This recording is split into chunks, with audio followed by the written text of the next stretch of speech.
V Venetovi hiši je že 2 meseca v varstvu 20 otrok od 1 do 3 let. Ja, zelo smo bili veseli, ker najprej v jeseni tudi nismo dobili za našega Maksima prostega mesta, tako da smo bili zelo presenečeni, da se bo s 1. marcem odprl tukaj vrtec Enota Kobacaj. Moram povedati, da je enkraten, zelo luštno zorganizirane 2 skupinice otročkov.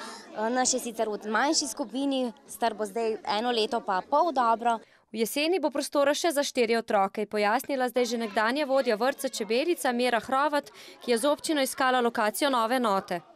Ker takrat, ko smo zbirali novo lokacijo lansko leto v jesen, je kar veliko ljudi ponudilo prostore.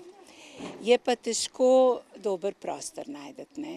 Tak, v katerega bi bilo treba čim manj vložiti, ki bi imel dobre zunanje površine in navsezadnje tudi velike notranje površine.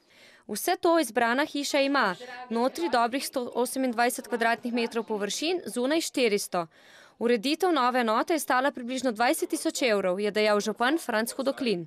Drugače pa naše aktivnosti bodo še vedno tekle naprej, torej za pridobitev vse gradbene dokumentacije, kar pomeni, da je tudi nam cilj, da pridemo do centralnega vrtca, do prostorov, ki seveda bodo po vseh normativih in po pravilniku, ki tudi določa, in konec koncev se bo to sigurno zgodilo tako, kot smo rekli, tam do leta 2014. Odprtje nove enote so s prisrčnim nastopom popestrili otroci iz skupine Rumene žoge iz vrtca Petelinček.